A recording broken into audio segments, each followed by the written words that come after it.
Tapos minulit natin, so bumalik na siya sa ano kasi matagal tayong hindi pumindot eh. Ito tayo ulit dito sa temperature setting. Yan, 75 yung default nya. So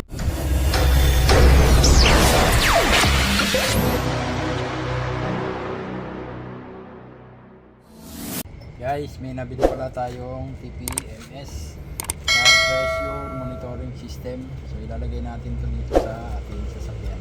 Nabili natin. Ayan. Meron siyang kasamang 4 na sensor.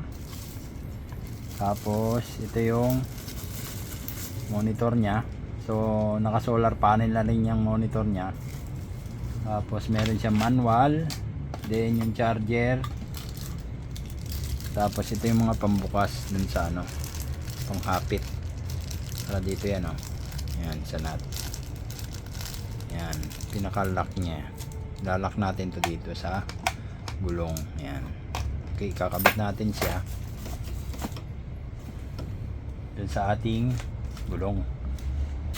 Okay, tutulungan tayo ni Boss Cedric sa pagkabit ng ating TPMS. Okay, kabit muna natin yung sa front. So may mga label pala yan. Ito nyo, itong R ibig sabihin rear right, rear left, front right, front left. So ikakabit natin siya isa-isa. Okay, kabit muna natin yung front right. Ito muna, Boss Cedric, ito muna ikabit natin. Okay, yung front right.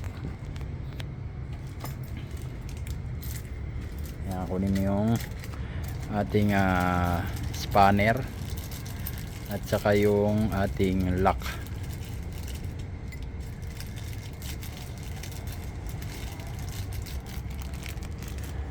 Okay, so yan na yung lock saka yung sensor, kakabit natin dito sa front right.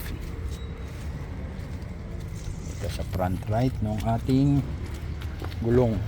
Yan.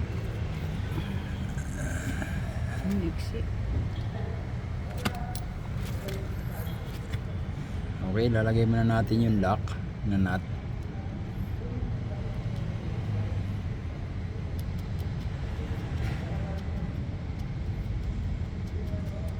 Tapos saka ilalagay yung sensor.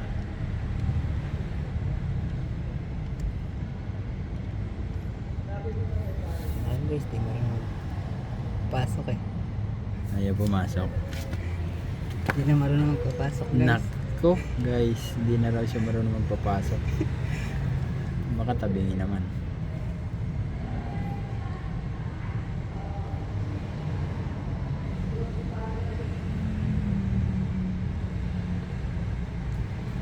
Hindi na kasya. Pumasok ngayon natin eh. Hindi mo ka okay ang konti. Yan. Okay. Ayun. Yan. Marunong na. Yun, marunong na siya magpasok. Tapos pagka napasok na yung sensor natin, i-thread natin pabalik yung nut. Ayan o. Para malak siya at hindi siya matanggal. Kasi pag wala yung nut na yun, baka matanggal yan sa takbo. Tumatakbo na kayo, natanggal, hindi wala na kayong sensor. Hindi pa naman nakakabili ng isang sensor lang. Okay. Next naman yung front left. Kakabit natin yung front left dito. Okay. Kuhanin mo Boss Cedric yung front left natin.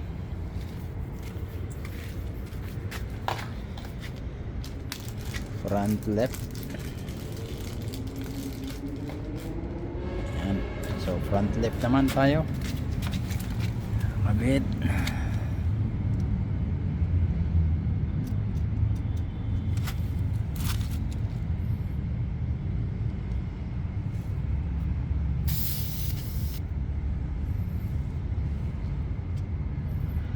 Kailangan lang guys bibilisan nyo yung pagkaikot nya kasi pagka tinagalan nyo sisingaw kasi yan, maubos yung hangin ng gulong nyo. Kaya kailangan pagkakabit nyo bibilisan nyo lang para hindi masyadong sumingaw yung hangin ng pito ng gulong natin.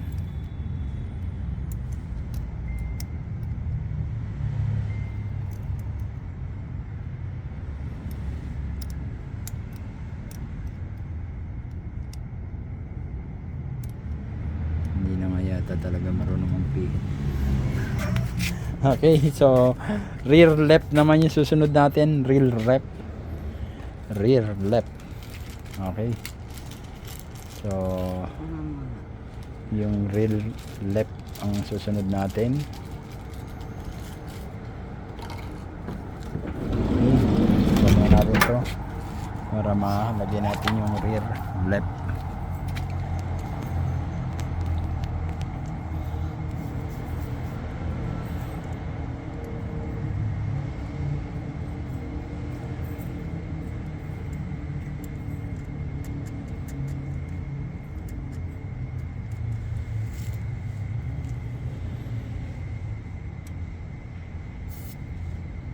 Yung ganun guys, bibilisan nyo pagka sumingaw na siya, bibilisan yung pagkakaikot kasi para hindi maubos yung hangin ng gulong.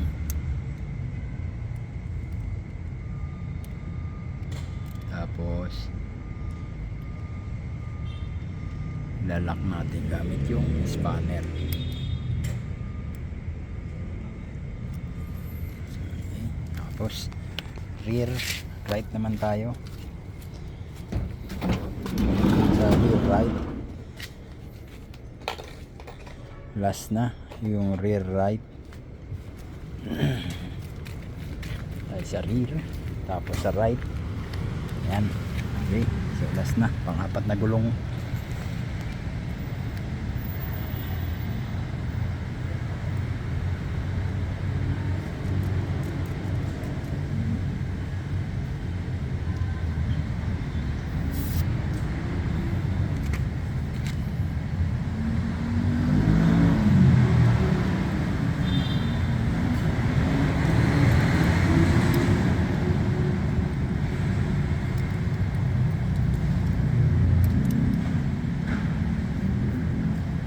Okay, so nakabit na lahat siya. So kailangan na lang natin is buhayin yung ating ito, control panel. Okay, so ito yung control panel natin, mga boss. Ito yung control panel natin. So didikit natin to dito para madikit siya dun sa dashboard natin.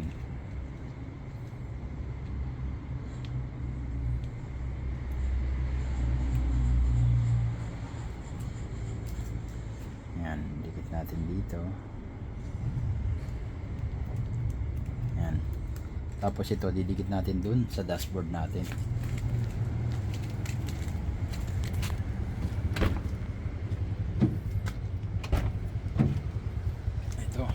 Natin siya didikit sa may dashboard natin para nakikita natin yung monitoring ng ating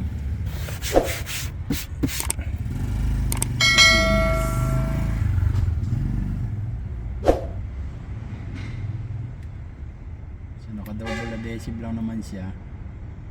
Hindi ko lang alam kung didikit dito to kasi medyo rough yung ating dashboard eh. Sana dumikit.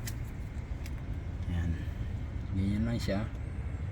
Dikit natin ganyan. Yan. Okay, so nakadikit na siya. Tapos gagawin natin, bubuhayin natin siya. Yun. Okay, so yan. Nabuhay na siya. So bakit 00 yung reading niya? Kasi kailangan ang gagawin natin, papaanda rin natin yung sasakyan para magkaroon ng pressure yung sensor natin. Okay, so paanda rin natin yung sasakyan.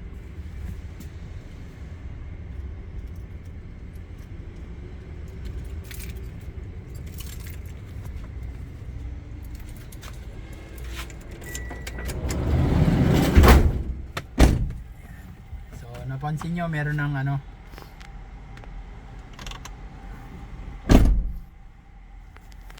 so napansin nyo nagkaroon na yung natin yung isa nagkaroon na ng isang reading. Yan. Okay, so 00 Inandar natin sa sakyan natin. Tapos iseset muna natin siya. So para ma-set siya, pindutin natin itong gitna. Yan. Yan. So pag naging bar na siya, gusto natin gawin siyang PSI. Yun. So next, pindot ulit yung gitna. Yung degree Celsius, so gusto ko degree Celsius na kasi dalawa yan. Isang Fahrenheit saka isang degree Celsius. So degree Celsius ang gusto ko. Next menu, yung low PSI niya, so 26. So gusto ko ang low PSI niya mga 35. So gusto ko mga 35. Mag-a-alarm na siya kasi masyado nang mababa yung 26 para sa sasakyan natin. So ang sasakyan nga pala natin is van. So yung high naman, high PSI niya, so set natin siya sa 50. So pag 50, mag-a-alarm siya na mataas yung pressure nung gulong natin. So may tendency sumabo, ganun. So next, dito naman sa baba, sa front, tsaka ano yan eh, yung kanina sa taas sa front. Ngayon dito sa baba yung sa rear. So same din, 35 ang gawin natin set. Tapos yung high niya is 50. Okay, next. Yung degree Celsius naman nung high, ibig sabihin pag mainit na yung gulong natin habang tumatakbo, so iseset ko yan sa kung ilan yung settings nung nung gulong nyo, ilan ba yung settings. Titingnan natin yan dito sa gulong. Okay, so sinet natin siya sa 75 degrees Celsius. So yan yung default nitong ating nabiling TPMS. Tapos minulit natin, so bumalik na siya sa kasi matagal tayong hindi pumindot eh. Ito tayo ulit dito sa temperature setting. Yan, 75 yung default nya. So yan yan, nagbiblink na siya. So yan yung settings nya. So default na yan, hindi na natin siya baguhin. Ito naman yung sensor natin. So yung sensor 1, 2, 3, 4. Pwede natin pagpalit-palitin yan, depende sa inyo. Pero ako okay na yung settings na ganyan para default lang siya. Ito yung def. Okay.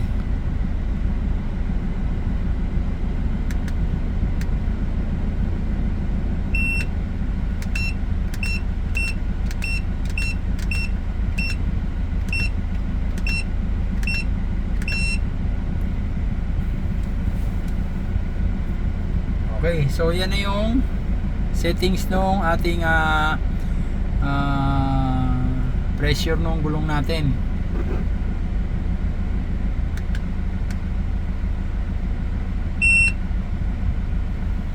So nilagay ko lang dyan, tapos iwanan lang natin na for few minutes. Tapos babalik na siya sa normal niya, so standard setting niya. Okay, so yan na, bumalik na sa normal setting yung ating TPMS. So ang hangin sa harap 39, tapos sa likod 40. Okay, so yan yung ating hangin.